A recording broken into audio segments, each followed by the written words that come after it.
ముఖ్యమంత్రి అయినాక కూడా తెలుగుదేశం పార్టీ అధ్యక్షులు చంద్రబాబు నాయుడు గారు వారి శిష్యుడు రేవంత్ రెడ్డి గారికి ఈ పేర్లు మార్చే కార్యక్రమం ఆపేసి తెలంగాణ రాష్ట్ర ప్రజల అభివృద్ధిని ముందు తీసుకుపోయే కార్యక్రమం మొదలుపెట్టుకోవాలని తక్షణమే ఆదేశించవలసిందిగా కోరుకుంటా ఉన్నాను.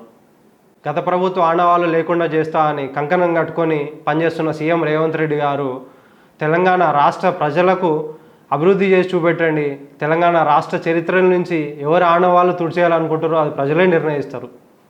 కళ సాకారం చేసి బంగారు తెలంగాణగా రూపుదిద్దిన కేసీఆర్ గారి ఆనవాళ్ళను తెలంగాణ చరిత్ర నుంచి తీసేయాలనుకుంటారు. మీరు తెలంగాణ రాష్ట్ర చరిత్ర నుంచి తెలంగాణ తీసుకొచ్చిన కేసీఆర్ గారి ఆనవాళ్ళను చెరిపేయాలంటే తెలంగాణనే తీసేయాలి తప్ప తెలంగాణ ఉన్న రోజులు తెలంగాణ చరిత్రలో తెలంగాణ రాష్ట్ర ప్రజల గుండెల్లో కేసీఆర్ గారు పదిలంగా ఉంటారు.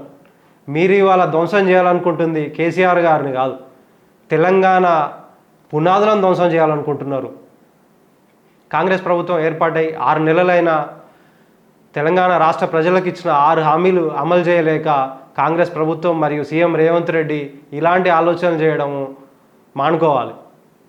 కాంగ్రెస్ పార్టీ అధికారంలోకి వస్తే మార్పు వస్తుందని నమ్మి తెలంగాణ రాష్ట్ర ప్రజలు మిమ్మల్ని నమ్మి కాంగ్రెస్ పార్టీని గెలిపిస్తే ప్రజలను అభివృద్ధి చేయకుండా గత పాలకులు గత ప్రభుత్వాలు ఇచ్చిన పథకాలకు పేర్లు మార్చడము, ప్రగతి భవన్ ప్రజాభవన్ చేయడము, టీఎస్ను టీజీని చేయడము, తెలంగాణ రాష్ట్ర గేయాన్ని మార్చడము, తెలంగాణ రాష్ట్ర చిహ్నాన్ని మార్చడము, ఈ మార్పులే పెట్టుకున్నారు తప్ప తెలంగాణ రాష్ట్ర ప్రజల అభివృద్ధికి తెలంగాణ రాష్ట్ర మార్పుకు మాత్రం మీరు ఎలాంటి పనులు కానీ మీరు ఎలాంటి ఆలోచనలు కానీ చేయలేదు.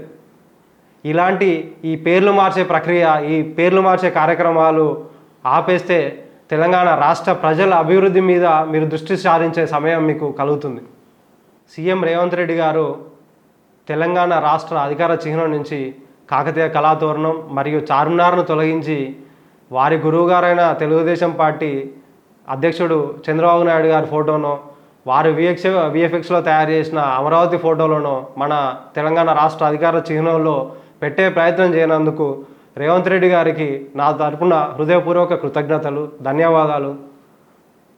ప్రభుత్వం దీనిపై వెనక్కి తగ్గకపోతే ముఖ్యమంత్రి హోదాలో ఉన్న సీఎం రేవంత్ రెడ్డి తెలంగాణ చరిత్రను కనుమరుగు చేయాలనే ఆలోచన మానుకోకపోతే ఇదే విధంగా మీరు ప్రవర్తిస్తే తెలంగాణ రాష్ట్ర ప్రజలను మరియు యువకులను ఏకం చేసి మరో యుద్ధానికి తెరదీస్తామని చెప్పి హెచ్చరిస్తూ ఉన్నాం. ప్రాంతేతరులు మోసం చేస్తే పొలిమేర దాకా ఉరికించుకొడతాం. మన ప్రాంతం వాళ్ళే మనల్ని మోసం చేయాలనుకుంటే బొంద తీసి పాతర పెడతాం.